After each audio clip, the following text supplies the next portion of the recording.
Well, thank you very much. And so we will read the statement.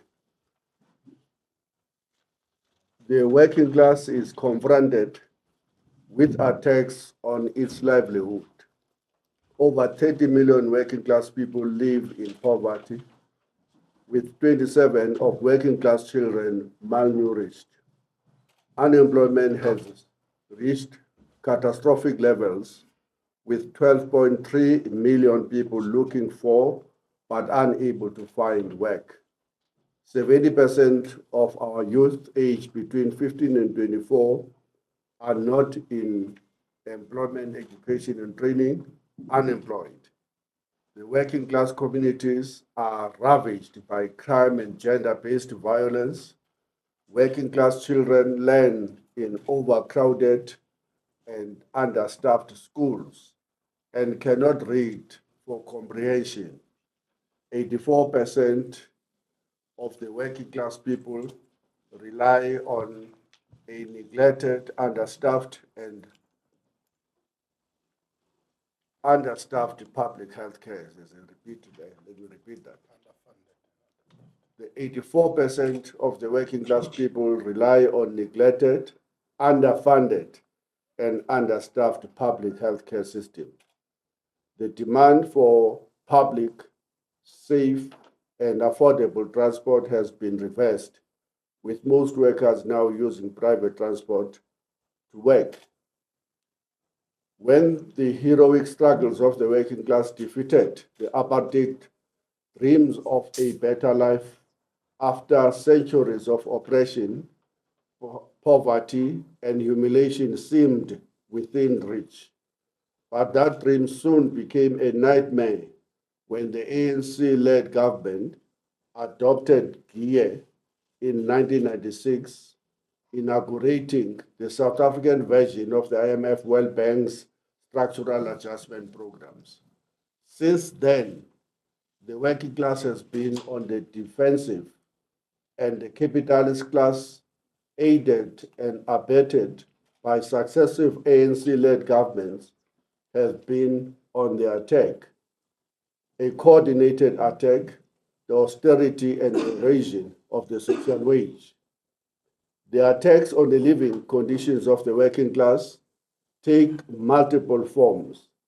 These include, but are not limited to, the underfunding of public services and privatization of the state-owned entities that are supposed to power development.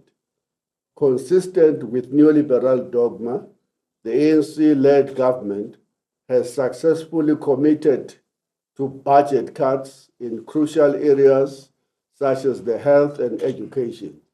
These cuts have had devastating and worsening consequences on the quality of life of the working class. A recent example was the startling announcement from the Western Cape provincial government that it will effectively lay off over 2,400 teachers whose contracts are due to end on the 31st of December 2024. Other provinces have not been spared the wrath of the National Treasury's budget cuts. The KwaZulu-Natal province has a budget shortfall of 4 billion and is on course to lay off 11,092 teachers. Gauteng province, Mpumalanga and the Northwest provinces, and the Northern Cape are all facing similar fates. Public health care provision faces similar problems. Across the country, there is a shortage of healthcare professionals and personnel in the public facilities. Vacant posts on health professionals are left unfilled, leaving the public healthcare system unable to adequately deliver quality healthcare to the overwhelming majority of the working class. For instance, the Free State has a 22% vacancy rate for doctors, followed by Mpumalanga at 18.5% and Limpopo province at 17.6%. Workers are being made the scapegoats for low economic growth. The mainstream commentators, including capitalist parties like the Democratic Alliance, clearly state that unions and the cost of labor are to blame for the economy's sluggish growth. Daily, we are told by the ideologues of the capitalist class that the profit motive fuels valuable innovation and that the best way to organize society is through the free market. These free market fundamentalists argue that were it not for the inflexible and stringent labor laws, business would invest, jobs will be created, hunger and poverty will be banished, and the scene will be set for prosperity to reign. For the DA and others, workers must be allowed to auction themselves to the lowest bidder to ensure their prosperity. They fault the minimum wage laws and worker protections for rising unemployment. They claim that unions undermine employment by insisting on workers receive a living wage that is a wage that is not enough for workers to live on. Unfortunately, the lives of the black working class mean very little to these fundamentalists. It is from this perspective that the proposed labor amendments or the labor law amendments must be understood. Let me repeat. It is from this perspective that the proposed labor amendments must be understood. The aim is to disarm the bargaining power of labor, making it easy for employers to hire and fire workers at will. Put differently, the proposed labor amendments are not merely technical legal proposals for precision or efficiency. These laws reflect the brazen class warfare waged by the capitalist class and a government that is doing its bidding. The proposed amendments. The government and organized business have, through NEDLEC, proposed amendments to the labor laws. These proposals attempt to give effect to what has long been suggested to remedy the low growth South African economy, that the South African labor regime needs to be reformed, they argue. The proposed amendments are not politically or ideologically neutral, but serve the interest of the capitalist class. When Saftu joined NEDLEC, a cooperative structure that could capture even the most militant union movement, it vowed that it will introduce a new culture of accountability for its leadership and report back and mandate taking from the membership. We believe that the time has now come to inform our members and the broader working class that there are pointed attacks aimed at reversing workers' gains since the dawn of democracy. Below are some of the most vicious attacks on the hard-won gains of the working class. 1, no need for formal hearing. Presently, before a worker can be dismissed, they must be charged and called to a disciplinary hearing. With the proposed changes, employers are not obliged to convene a formal disciplinary hearing before disciplining or dismissing a worker. The employer can merely request the worker provide written reasons why they should not be dismissed. If the worker does not provide written reason, the worker can be dismissed without the employer convening a disciplinary hearing. 2, no rights for new and young workers about dismissals.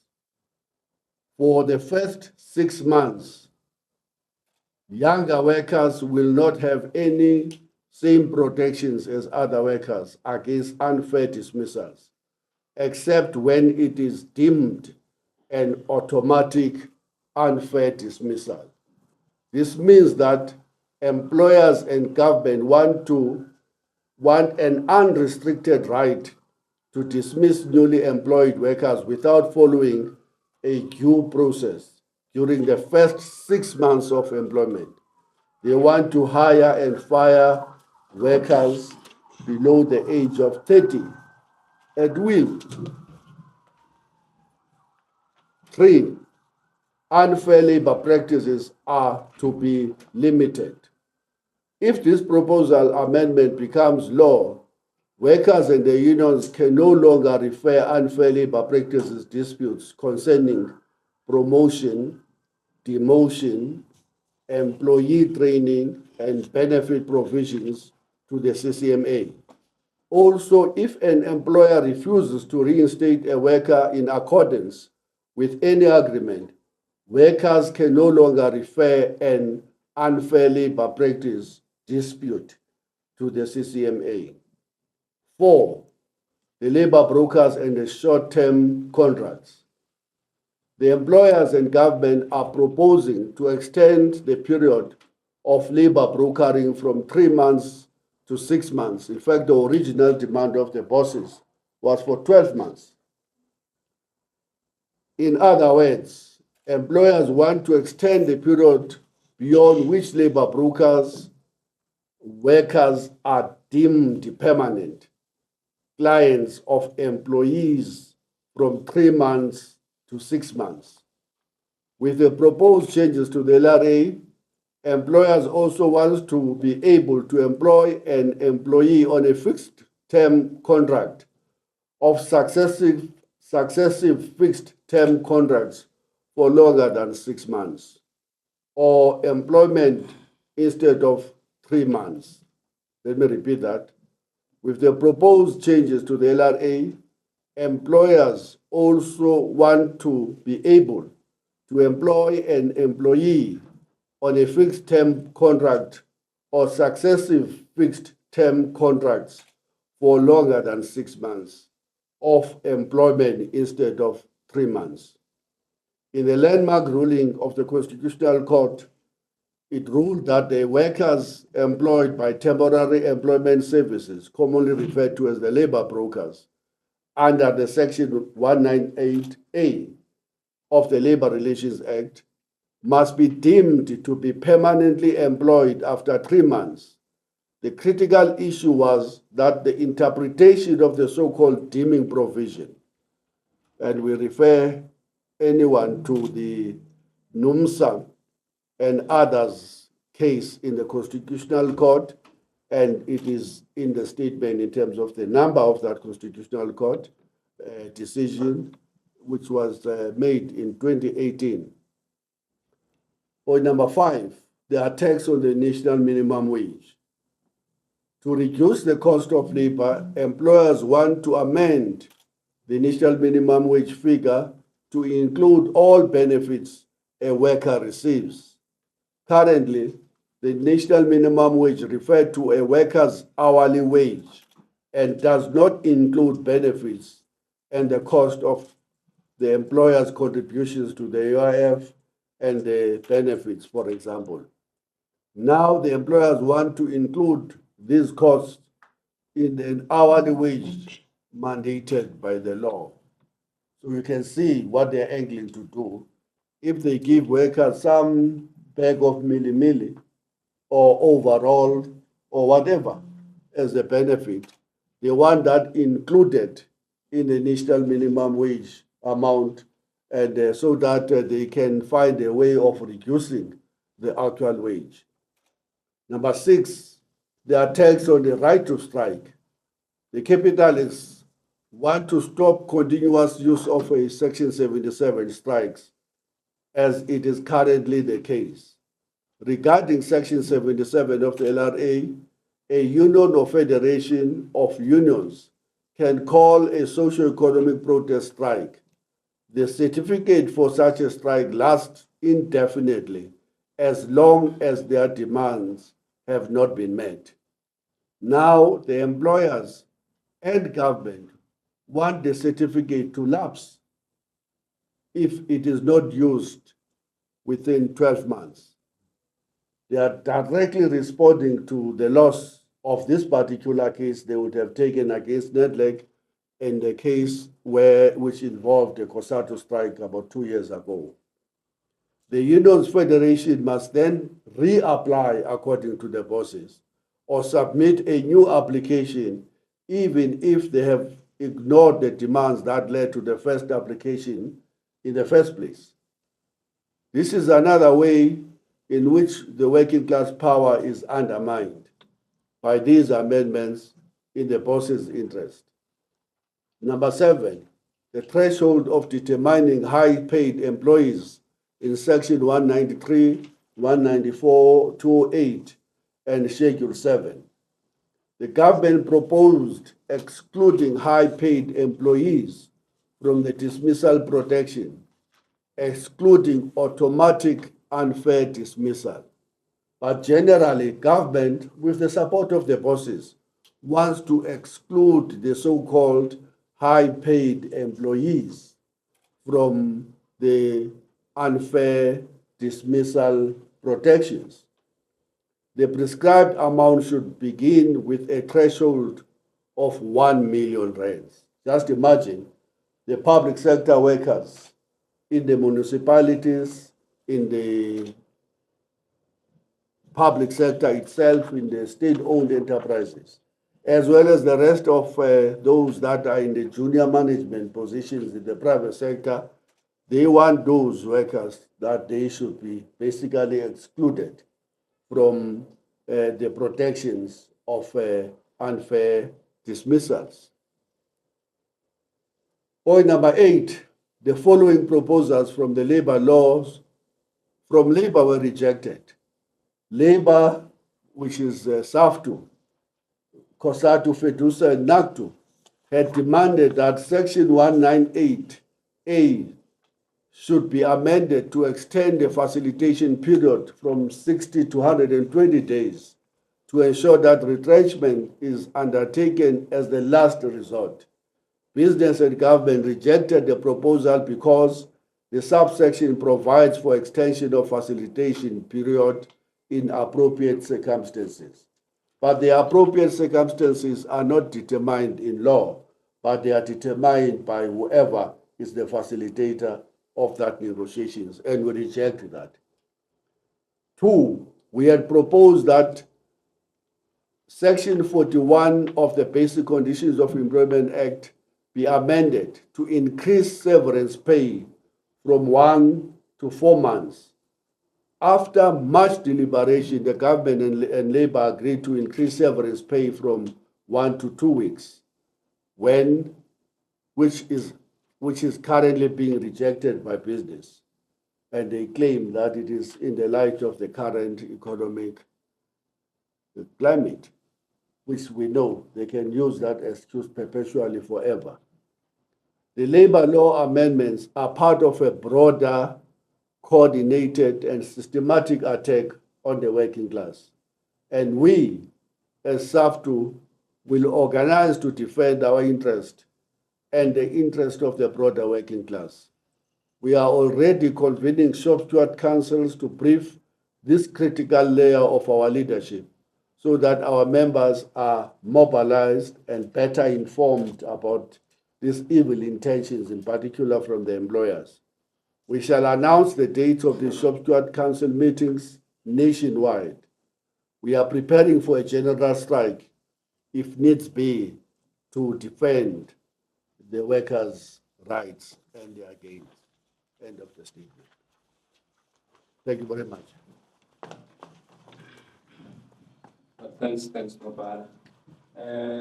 Now we are ready to take questions. Just note hands, and thereafter you'll be noted to put your questions to the leadership of the Federation.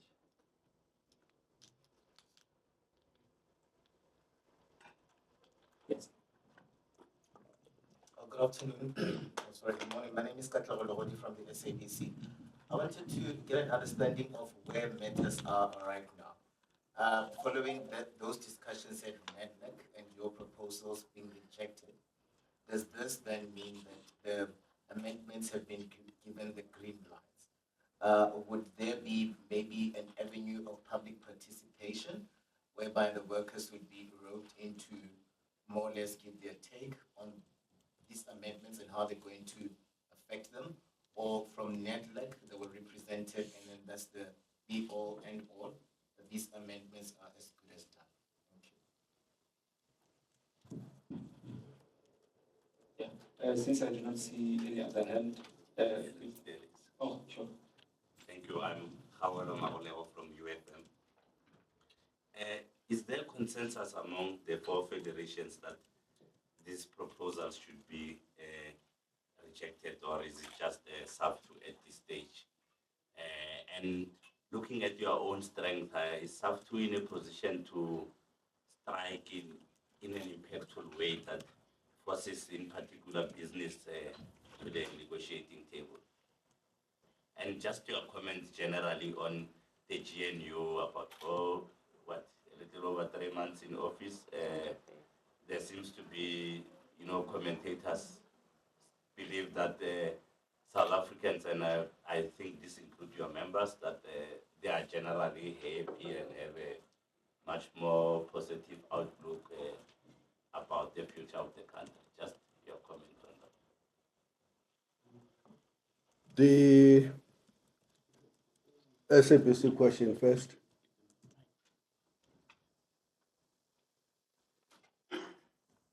The report on these negotiations is available, and we are willing to share with you as to where everything is. There's lots of information. We only picked up the most important and the most pointed attacks on us in the press statement. But there's a comprehensive report, which I think it is only fair that we share it with yourself so that you can go through in your own time to look at where everything is, including the process of how the process move forward now. The labor law task team process was set up by NEDLEC itself. It's a subcommittee that must present its report to the executive structures of NEDLEC. And here is the rules, which is what makes us to want to talk to workers now. These amendments are proposals, supported some of them, rejected by some of them.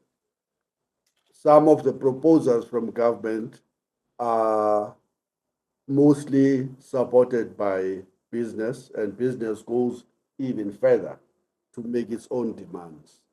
Some of the proposals of government are supported by labor and are totally rejected by business in most of the instances.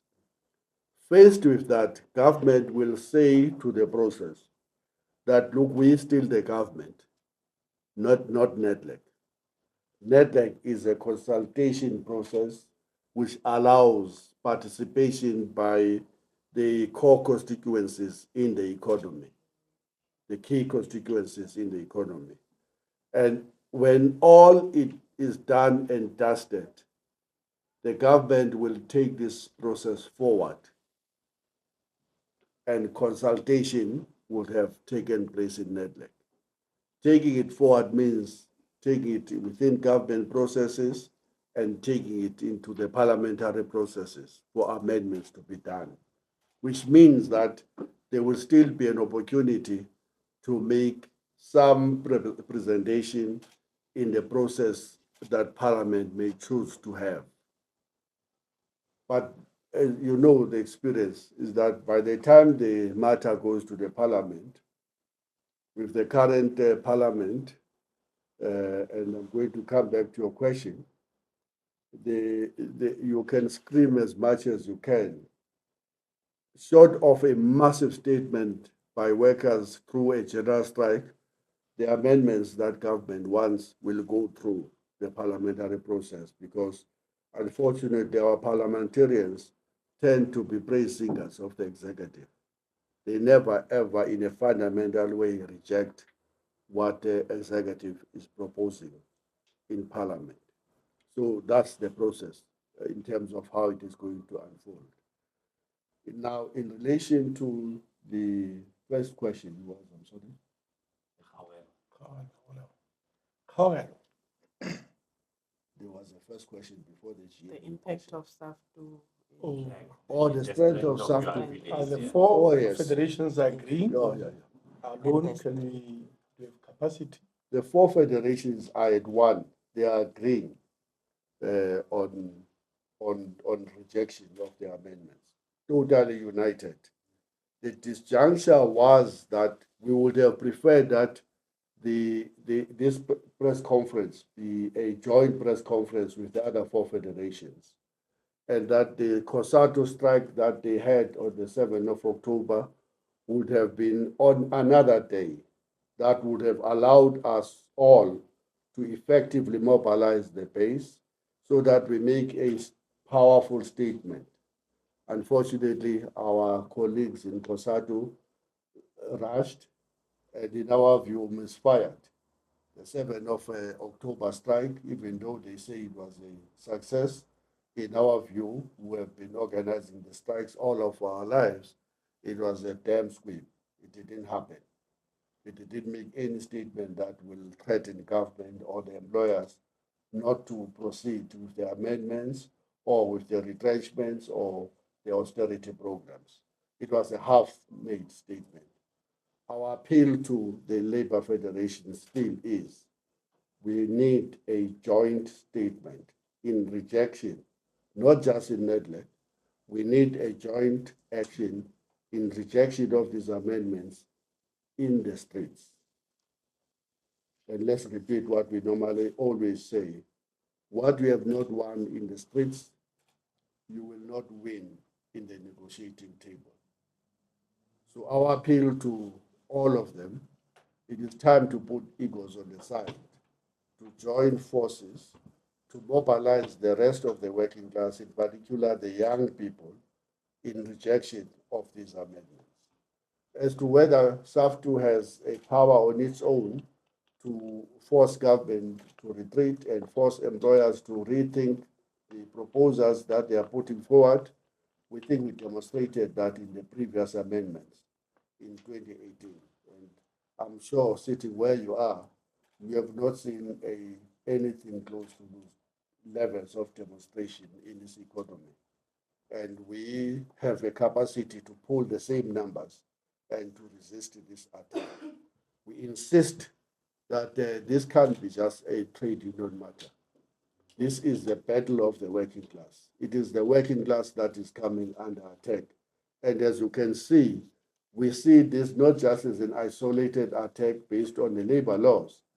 In our view, this is an overall attack on the living standards of the working class, as we point out in the statement that we have read already. That's a response. Now, in terms of the government of national unity, we warned when the government of national unity was inaugurated that a government led by the ANC and the Democratic Alliance will constitute a doomsday for workers. These amendments are exactly fitting perfectly within the expressions we made at the time. The ANC long shifted to the right, long shifted to serve the interest of the powerful in society, the capitalist class. That was the capitalist class won that victory as way back as in 1995, when the ANC announced its first program of privatization, followed by the introduction of gear in June of 1996, and then followed by all manner of other economic programs to try and appease the bosses. The ANC, now joined by the Democratic Alliance, spells a disaster for us, the working class and the marginalized poor majority, which is still the black population. So we're taking a pounding through austerity programs, and end of this month, the Minister of Finance will be announcing further austerity programs, which will cut the expenditure and make life even more difficult for the working class than it is now. These labor amendments must be seen within that, including the refusal to take meaningful steps to arrest the escalating food prices, to do something about the escalating fuel prices, to do very little except paying lip service to the escalating electricity prices. All of these things, we see them as one, not one and the other. They constitute what we call an attack on the living standards of the working class, with the hope that the business will then invest in the economy. And the record of the business is that notwithstanding everything, they have just refused to come to the party. They've just not invested in this economy. As you know, we have over and over again pointed out that we are sitting at around 25% spare capacity in the industrial policy level. We should be not be deindustrializing. We should be increasing the levels of industrialization. Secondly, we have pointed out over and over that the bosses are sitting on a 1.4 trillion rands investable cash, which is in the back of their pockets. We have pointed out that the bosses have taken advantage of a loosened monetary policies to shift their primary listings to other countries all over the world, in the process robbing the economy of the resources we so desperately need to develop.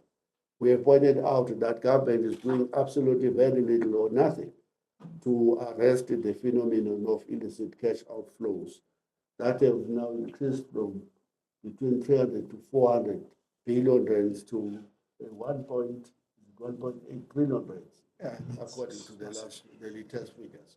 So the government continuously goes back to the wall and say, please, we will take more clothes in this dancing in front of capital, with the hope that they will eventually come to the party. It has not come to the party. The strategy as a whole is totally wrong.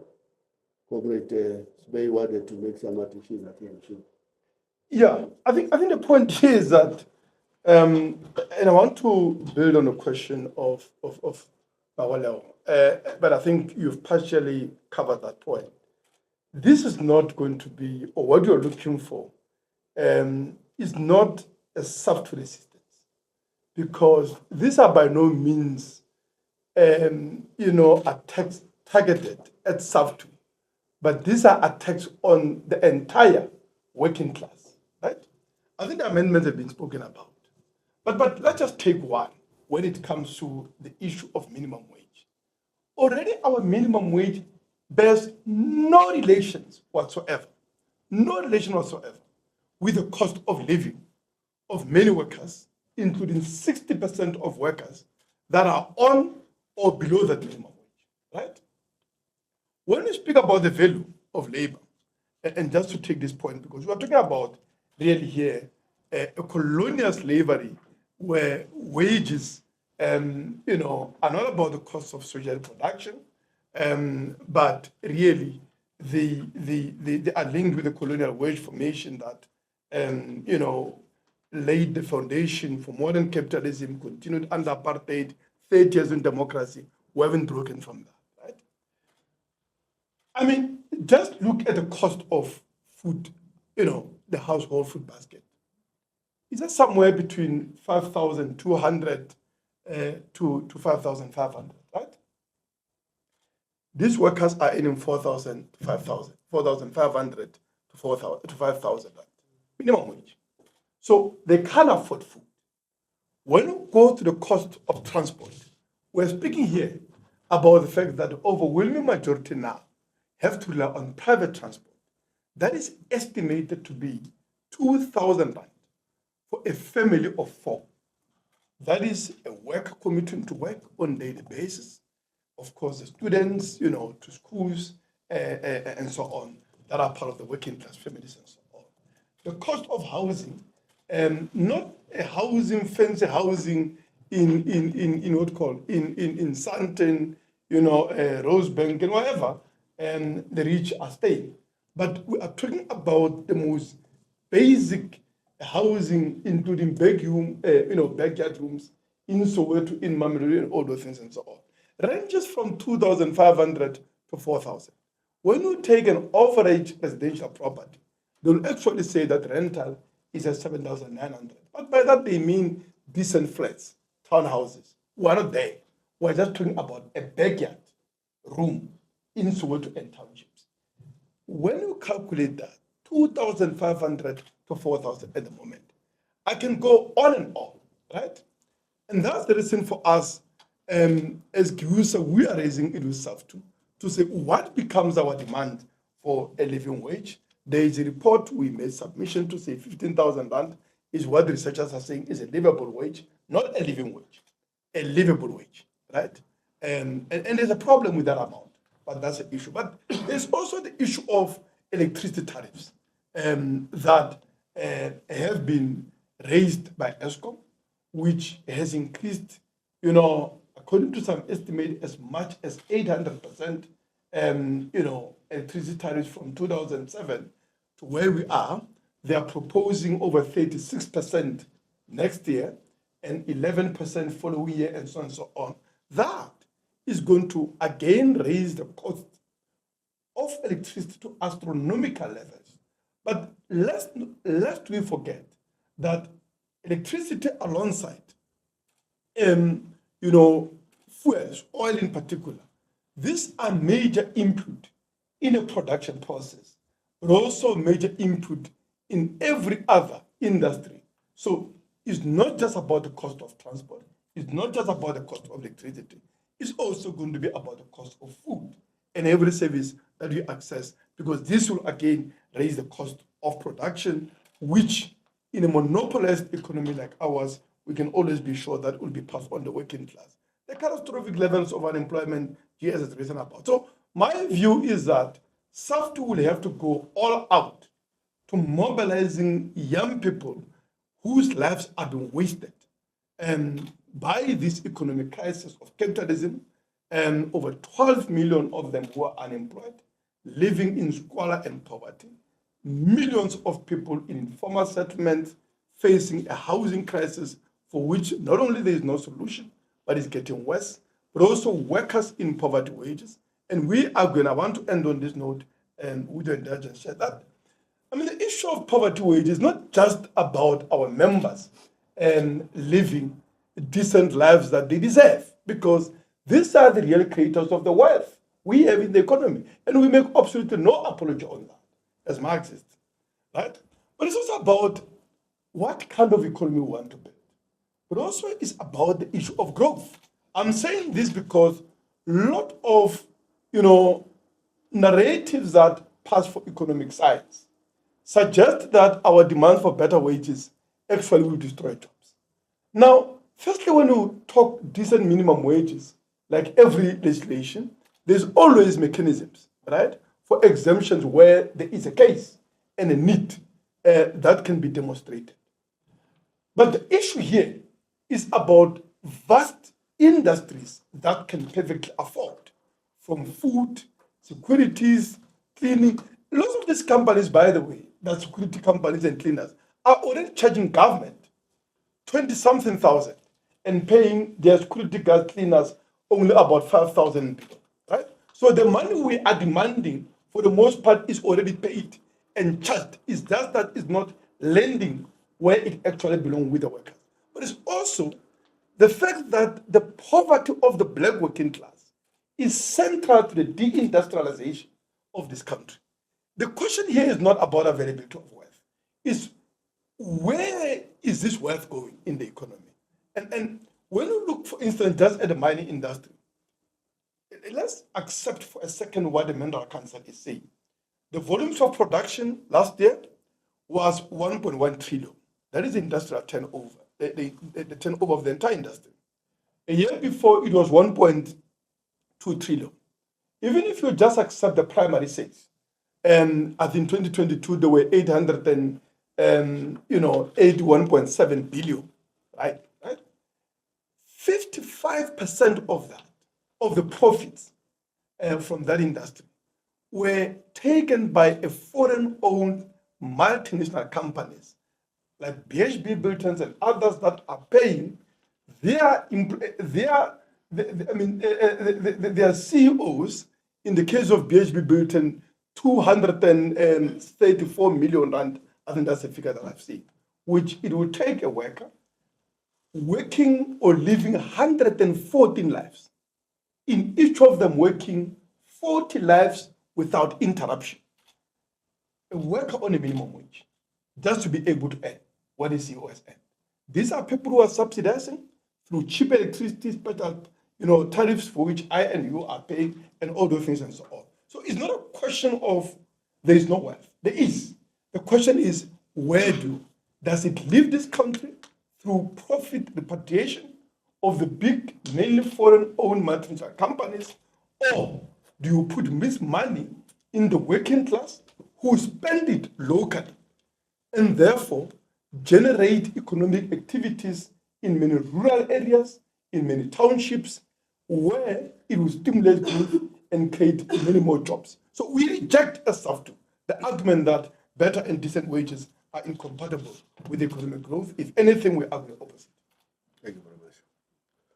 In summary, GS. Okay. Yeah, just in summary, on the 100 days of the GNU, although the GS has already articulated, but in addition, we are saying GNU is all about to deepen the legacy that was left by apartheid and colonialism, taking into consideration that when ANC-led government took over power in 1994, instead of changing the microeconomic policies of the country, the ANC-led government implemented the same growth path of the apartheid regime, whereby they came into a point of practicalizing the neoliberal policies of Margaret Thatcher and Ronald Reagan. So the GNU is all about to deepen those particular legacies, because when they took over in 1994, the ANC-led government, for an example, the manufacturing sector to the GDP in 1994 was 24%. But currently, as we speak, the manufacturing sector to the GDP is currently at 12%, if not below. That exercise on its own has led to massive high unemployment in the country, which is almost about 40%. So we are saying GNU is not all about to service the vast majority of the people, which is the working class and the poor. GNU is all about to divert from the actual policies of the ANC, because when they campaign, they claim to be the owners of the Freedom Charter. And the Freedom Charter, one of its provision number 3 says, the mineral wealth beneath the soil, the monopoly industries, the banks, all of them shall be transferred to the total ownership of the people as a whole. But GNU is not speaking that particular language. So that's why we're saying GNU is all about to deepen the legacy that was left by apartheid and colonialism, which is poverty, unemployment, and inequality. Thank you very much.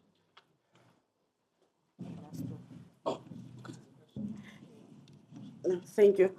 Now, mine will be, let me just combine the two questions and maybe give clarity as to the question from Katleho and Kawelo.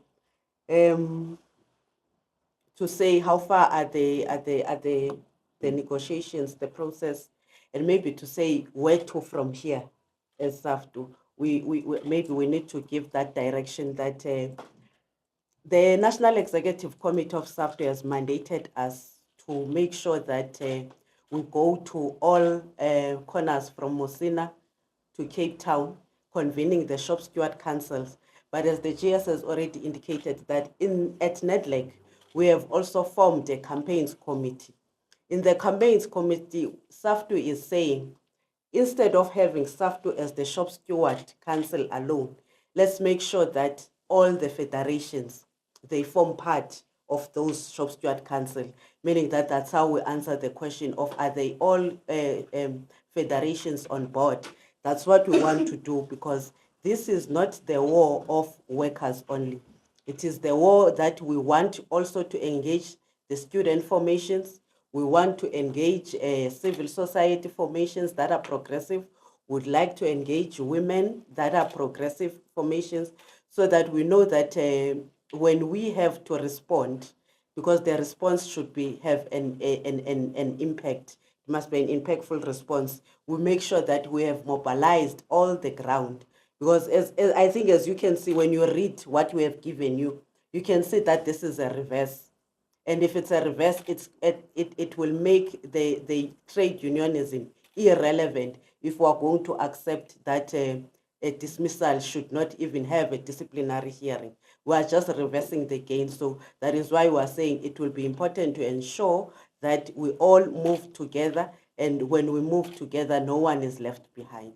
So we will be convening those shop steward councils, and we are calling all shop stewards, no matter the logo you have, we are calling all shop stewards to be ready, to be on the look when we start to mobilize, so that they familiarize themselves with the changes that are happening at Nedlake, and they give us the mandate as to how should we respond to these changes that are happening at Nedlake, and they be ready to defend the gains of the workers. Thanks, Comrade DGS. Yeah.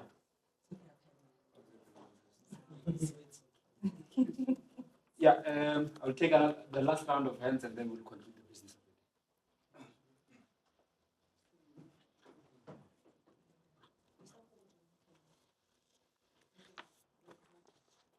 I think I'll be able to project it. Yeah. It's Dolozo from Newsroom Africa, and I think I've had this conversation with Mehmet yesterday as well. But just looking at some of the amendments, first of all, with the council, is there still room for the unions, government, and employers to still get on the same page on some of the amendments? And then government and employers saying that the reason for the amendment is to improve efficiency in the labor market. Are we looking a little bit deeper into some of the bottlenecks that do exist in the labor market?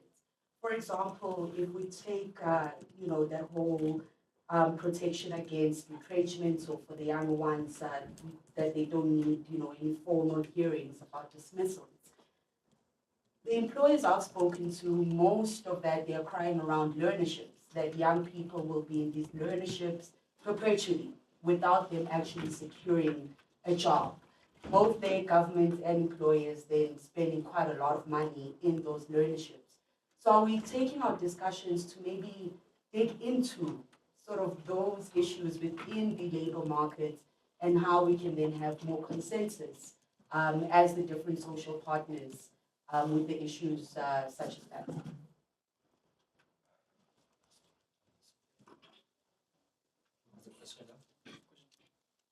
Katla Ologodi from the SABC again. I have two questions. The first one is on the amendments. National Treasury proposing refinements to the legislation, this being the Employment Incentive Scheme, and proposed refinements to this legislation.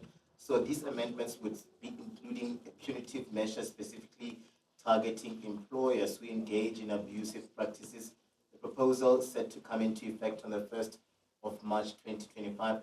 I'd like to hear and get a comment from your reaction to this legislation, the refinement and this proposal by National Treasury. The second question would be on the negotiations that are underway in the public sector. You know very well that government has proposed, or the employer has proposed 12%, and has proposed 3% as the workers you want 12%. Are you able to give us a sense of where you are right now, where those negotiations are concerned, especially when we've heard over time that really the cost of maintaining the public sector has been exorbitant over time? Let's reflect on really where you are right now. The government saying that if we are then to implement this 12%, it's something that won't be sustainable over time. According to you guys as the workers, what do you make of this proposal by the government of 3%, and how do you see this featuring in the upcoming midterm budget policy statement? Yeah, last one. Yeah, it's a follow-up. You know, since the inception of the GNU, you would have seen a wave of raids at workplace establishments, joint programs between labor and home affairs that have uncovered, among others, the employment of illegal immigrants, but general exploitation in the workplace. Are you able, as Saftu, to give a verdict of how government is faring in implementing the current legislation, the current labor policies, before you even get to the amendments to say Labor Relations Act, are employers following? Does the state have the capacity to do so? Because others have questioned these programs to say, why now? Where were they when these students were recruiting? At times, even underage people that are here undocumented and paid next to nothing. Nopa? The first set of questions was, I thought that you were asking directly. No, I had asked you. We had a small discussion, so it's just What is to it? hear your A different view. as well. Yeah. Okay. Let go.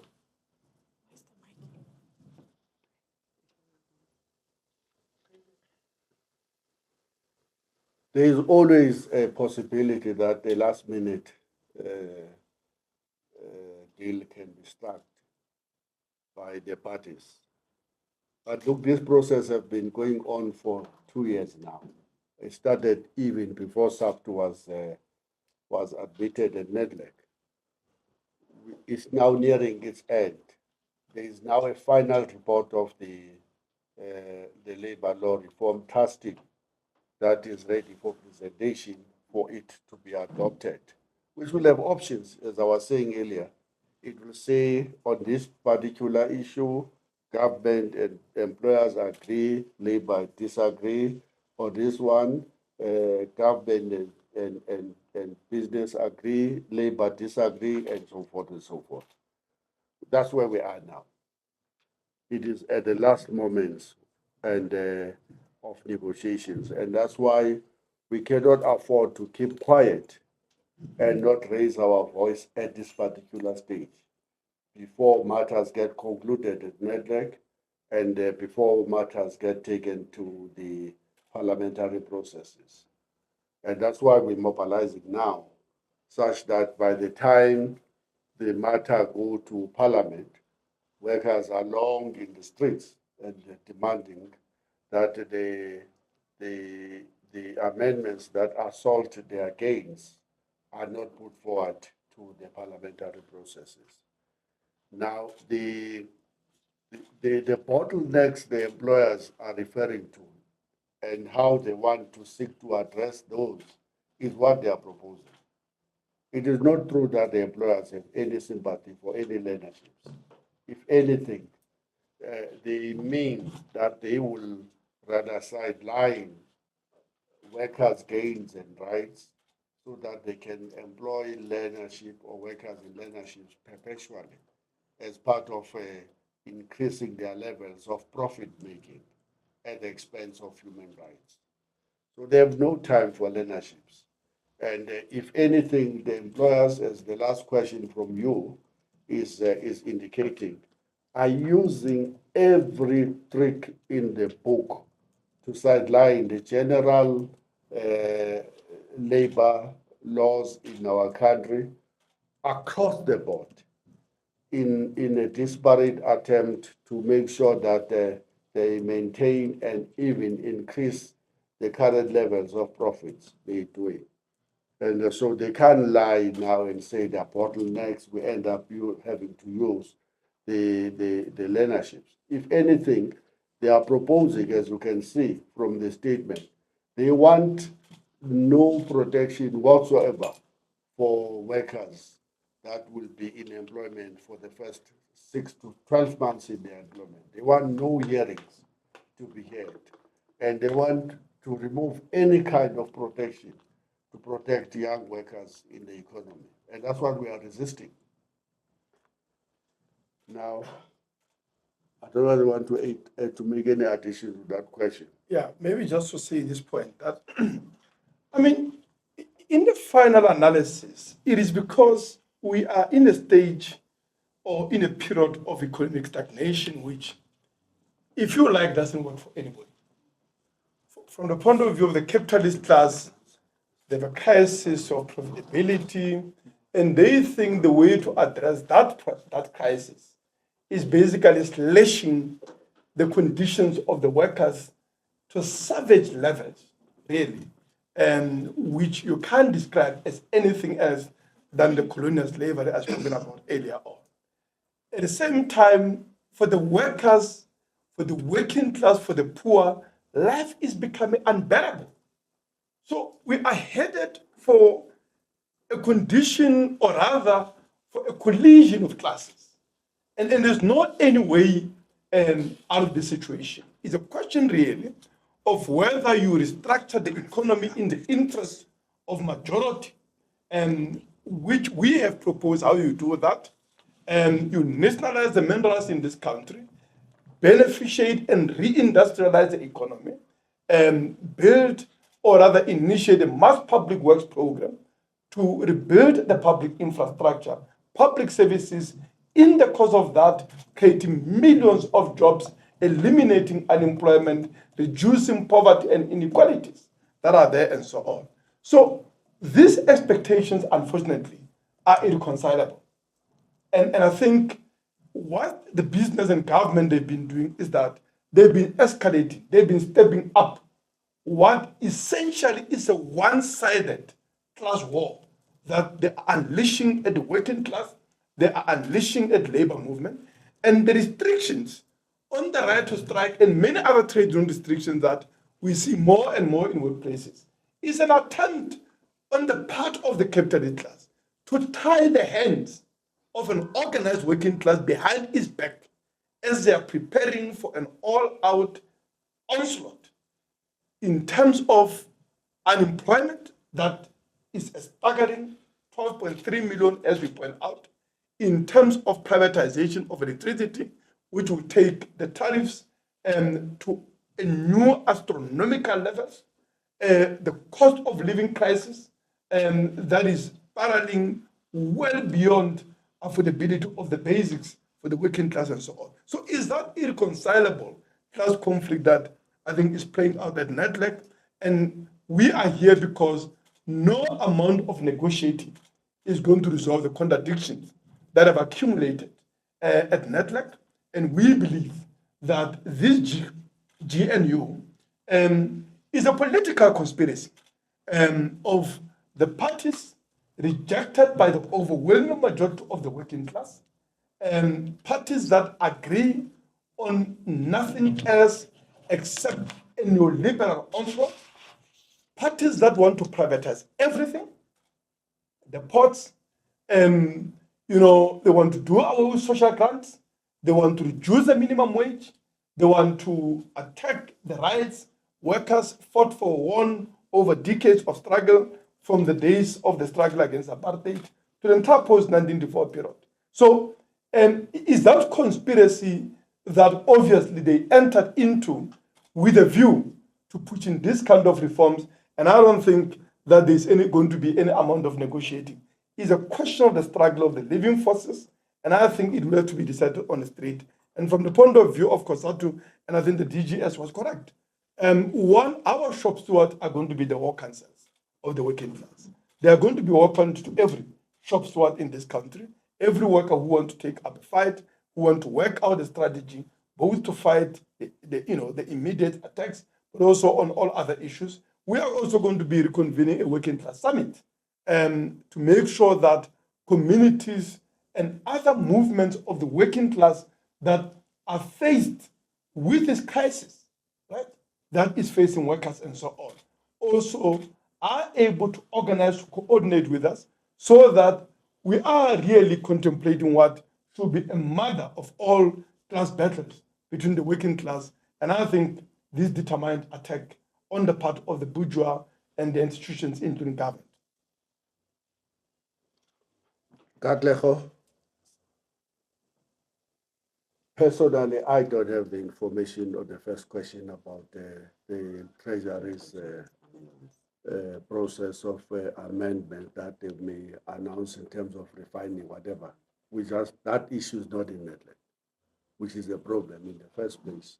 If it was in Netland, we would know about it. I've just checked our acting spokesperson if he's aware of any such a proposal. We're not aware, which is a problem, because the Treasury is known for wanting to avoid at all costs subjecting its proposals to Netland.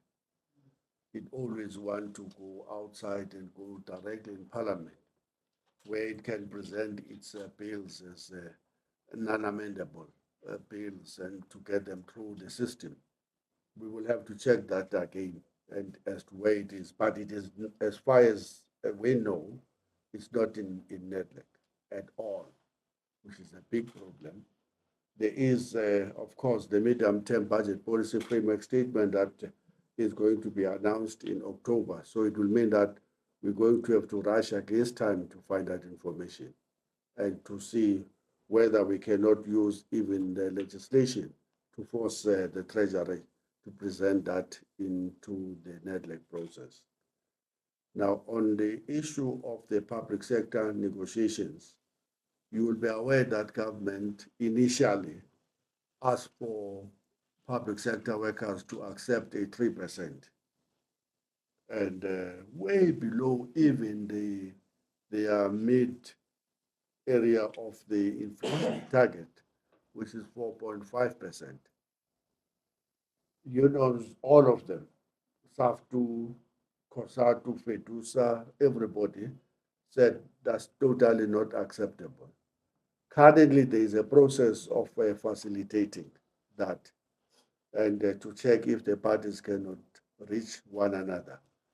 We are watching that space very, very carefully, but it appears to us that, like before, government is pushing ahead to want to solve the crisis of capitalism and the choice of its policies, such as neoliberalism, austerity program, and budget cuts at the back of workers themselves. We're rejecting that.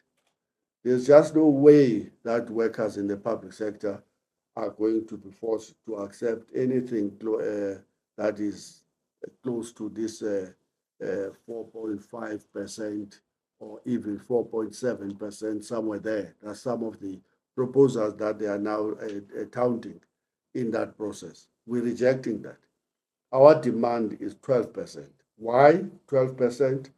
Because they know, the negotiators of government, that workers' inflation is hovering somewhere at 10 to 11%, the real worker inflation. Forget about the 4.5% that the Reserve Bank governor is beating drums around.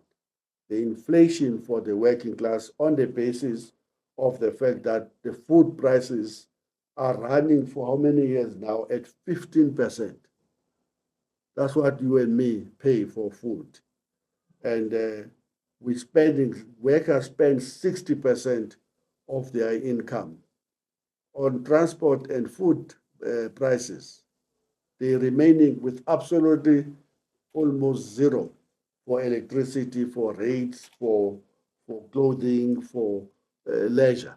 Absolutely left with nothing, because after all, if you remember, the APSA study said that even the higher middle strata is spending 30% of their income to service debts.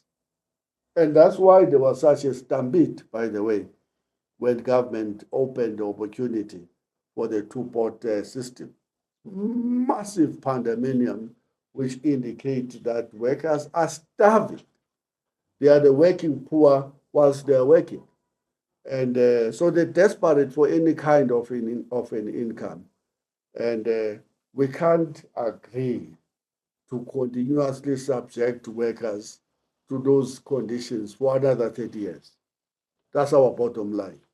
And that's why we're making a call on the rest of the federations and on the rest of the working class that time is now to speak in one voice, to mobilize, and to ensure that we resist and we reverse some of these attacks that we are pointing out in the statement. We can't continuously live on like this. That's our bottom line.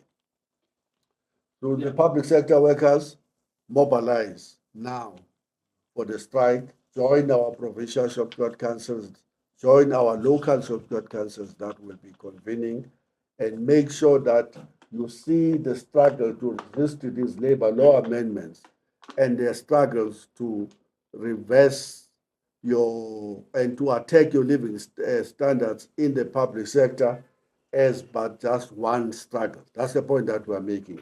See the attacks by ESCOM, which seeks to increase the price of electricity next year by these astronomical figures, 36%, isn't it? Yeah. Which will amount to 45% if you include the 10% the municipalities add on that, which will therefore end up with a 45% increase. We don't have time for petitions like the DA. We have time to walk in the streets and to resist that assault on the working class. This is one struggle. Demand that the government do something about the fuel prices in South Africa. It must do something about the escalating and worsening crisis of the food prices in the country. It can't just say the markets have spoken. That's nonsense. We want a government that is actively intervening and to stop these brutal attacks on the working class. Now, If I can jump in there, I'm sorry. Are you going to be mobilizing and demonstrating on Budget Day? of course, we are going to keep down. What do you make of this assertion that they maintain over time that they don't have the money, they can't afford to pay for the wages, going to a point of saying these wages are a threat to the fiscus? So do you reckon that there's money for this 12%? I just wanted to take on that. I'm sorry. Thank you very much. Yes, we will be demonstrating in Cape Town on the 30th of October when they are announcing the medium-term budget policy framework statement. We have no doubt in our mind that that statement will constitute a further assault on the working class itself. And it will be about budget cuts. And in the statement, we're already pointing out what the budget cuts have meant to the workers. Already 2,400 teachers are going to be kissed goodbye in the Western Cape. 11,092 teachers are going to be shown the door in the KwaZulu-Natal. Here in Gauteng, you heard before that to avoid having to get rid of the educators, they are now attacking the transport of the kids to school, the scholar transport system, as well as food that they provide to school kids. They have to reduce those budgets to maintain the teachers. There should be no choice between maintaining the levels of educators in the classroom and as to whether kids must not have or must have a right to eat or not eat, or to be transported to school or not to be transported to school. There's no such a cost. So we expect a full-blown attack on the working class. Look now, the minister, by the way, of Home Affairs is screaming like a small boy all over. He says that he has only 37% of the staff he needs in the Home Affairs department. He's screaming. But he's forgetting that when the Treasury announces these assaults on the working class, these budget cuts and austerity program, it is they, the Democratic Alliance, that gives the Treasury the biggest round of applause. In fact, last year they used a term that says that the Treasury is reading from their playbook. The playbook is now being unleashed. He is now the minister with 37% only of the staff that he needs. He's crying. He shouldn't cry. He must lie on that bed. It is made by him demanding austerity and neoliberalism. Just again, it is the choice of this government. It is a policy choice, which is something they call fiscal consolidation, or they call that they want to have,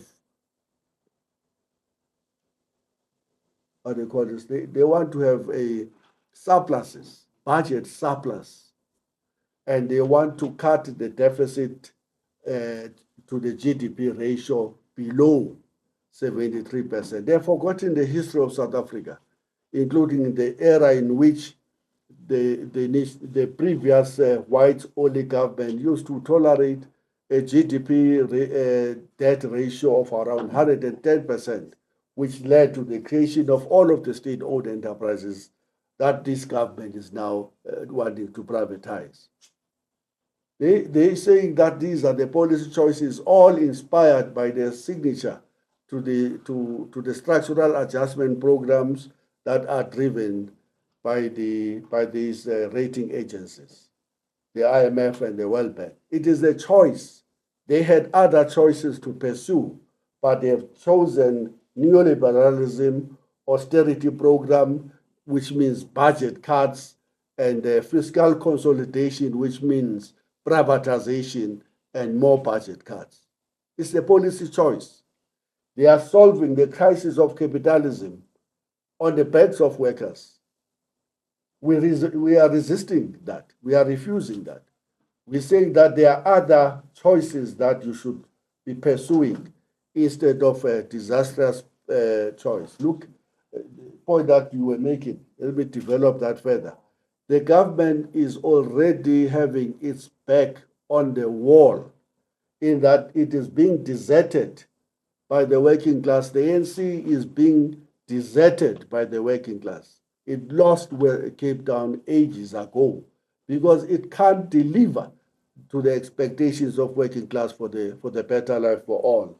It lost Nelson Mandela ages ago because it cannot address the squalor conditions, the crisis of crime, because it doesn't have enough police in the streets all over the Nelson Mandela, and that people are unemployed.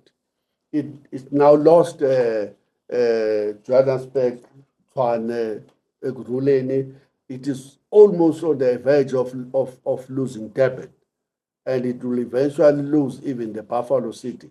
But they are so enslaved to the current programs that they have chosen a path that says we rather die pleasing the rating agencies, IMF and the World Bank, or the New York tycoons, or the guys that have turned our economy into a casino here in Sandton.